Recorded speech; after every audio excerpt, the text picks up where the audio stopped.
in hospitals in particular, going into the newborn gut in that way, milk is very likely to be in it. But it's best not to just simply jump to that and say, well, that's what it will be. Think about it first. And if there is reason to remove milk, then remove milk from your diet, and remove it for a period of up to 3 weeks really strictly. So you need, again, to plan ahead.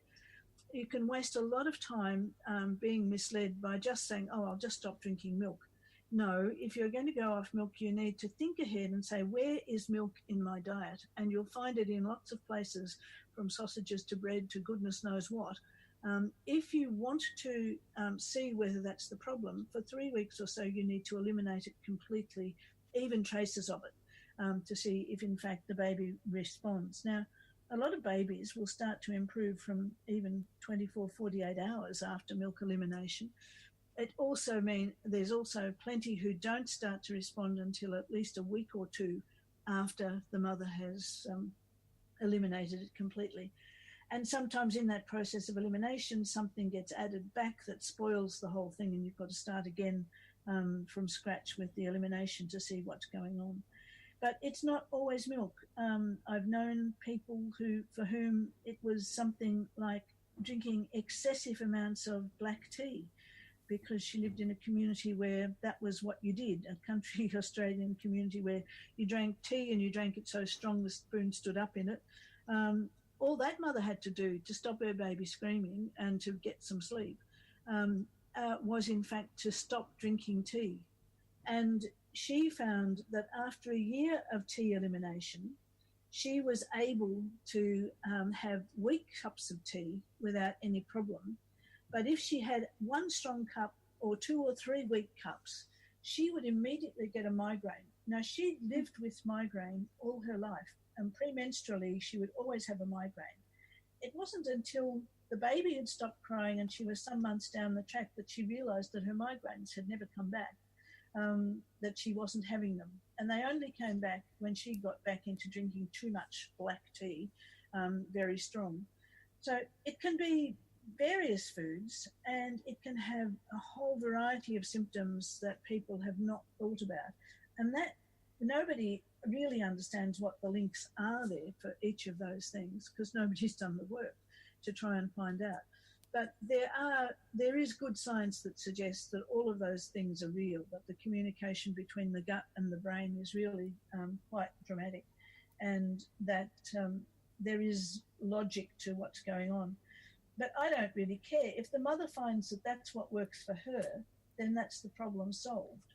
It doesn't matter if she can't convince someone else. All she needs to do is to convince herself and not have a problem with her baby and herself. So you're saying it's a very individual thing. So you're asking what can a mother do? Yeah, what can a mother do if yes, I'm their saying baby's it's extremely individual. Yeah. Yeah. Yeah. It is a really... We're all unique, literally unique, and our milks are all unique, and how we respond to things are all unique, and our environment is unique. So what works for one is not going to work for another necessarily, which is why I say, look, don't just take the advice of anybody about do X, Y, or Z. Think through yourself what your life has been, what your history is, know what you're dealing with as best you possibly can. But what can you do? Milk elimination, dietary changes of any description often lead to complete resolution of the problem. Although, usually, once a child has had this happen in the early days, I would say you need to be cautious about foods that were foods that the baby reacted to at that stage. Will be foods to go cautiously with at a time when there's another immune challenge, for instance, like, they've got a fever, they're coming down with something, or they've been vaccinated. At those times, their immune system is now having to cope with an additional challenge, and it may not cope so well with the ongoing amounts of the other product back in their diets. Because, of course, you do want not to have children avoiding good foods forever. Yep. It's one of those things that as you breastfeed for long periods, and we'll talk about that in another podcast, you have the opportunity to put things back in ways that will lead to tolerance. But you also should know that those things the sensitivity remains even if the symptoms have disappeared. And down the track, it might not be until the child is an adolescent facing exams under severe stress. Sometimes allergies will re-emerge at that point, which haven't been around for quite some time. And if you know what the allergen was when they were a baby, then that's the thing to reduce when they're starting to have symptoms of whatever description with no particular cause that you can see. Yep. And very often that's the case of, kids coming down with a cold will just move back on the foods that they were sensitive to as little ones, because you're just relieving that pressure on the immune system, which is by now handling it quite well. Yep. But you don't want to overstress it at a time when it's dealing with an infectious challenge. Okay. So yes, you need to change your diet, and it can be very difficult. You don't want to go down the path of total elimination diets without supervision and help from a dietitian. It can be an absolute nightmare. And the problem with taking foods out is it's quite easy to take foods out, although it can be hard to go on living on a very restricted diet, and that shouldn't be underestimated. But the problem is, if you take lots of things out, how do you get them back in again? And how do you know when you're putting them back in again which things caused the problem?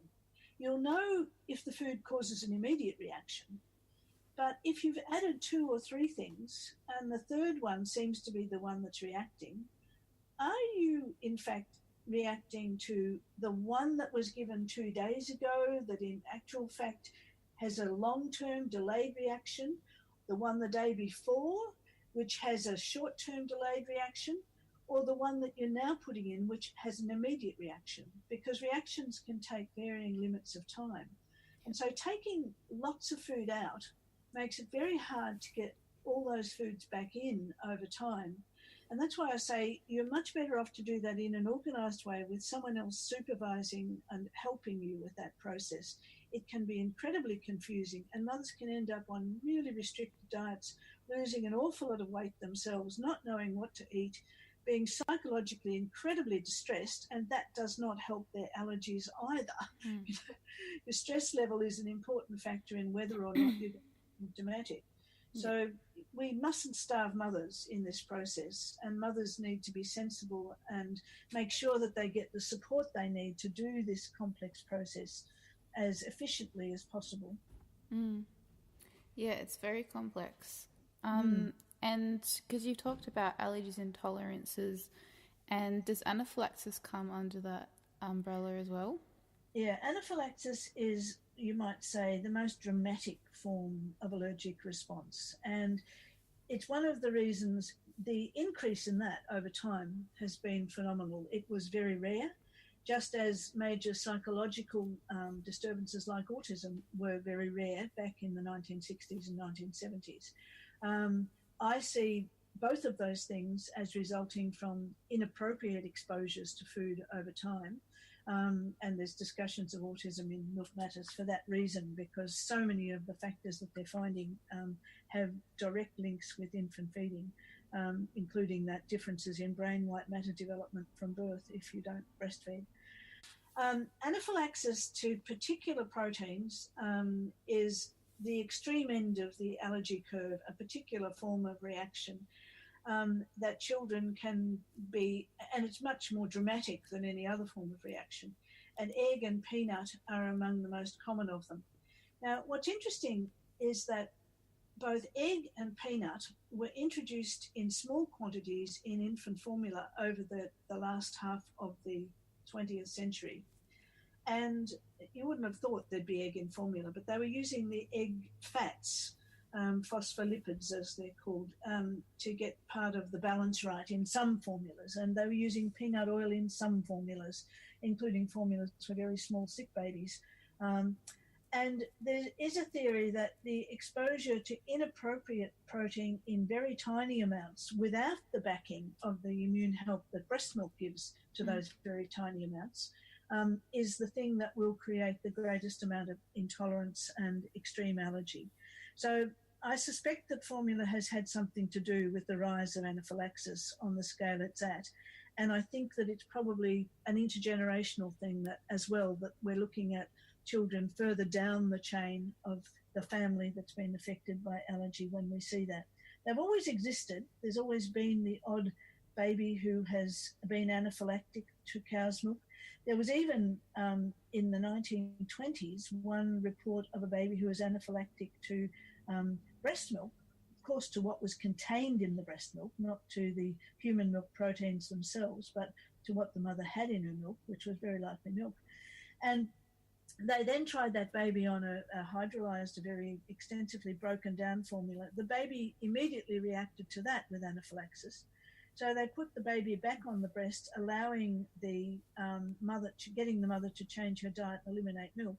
And in fact, that baby was fine on breast milk. So it's not just a simple exposure that can be involved. It can be the sensitivity can be set up by a chain of events that might be intergenerational as well.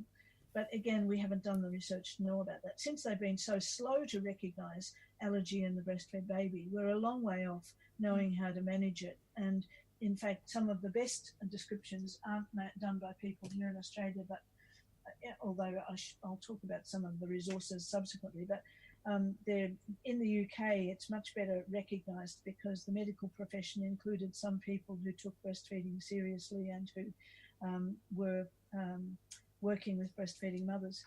And in fact, some of the early allergy groups were all set up by mothers, not by doctors. There were food allergy groups in the 1970s in Canada, Australia, New Zealand. These were all parent-run groups. The Hyperactive Children's Support Group was one of them. The allergy-induced autism was another one that was created by parents in the 1980s, long before doctors could see any link between allergy and autism.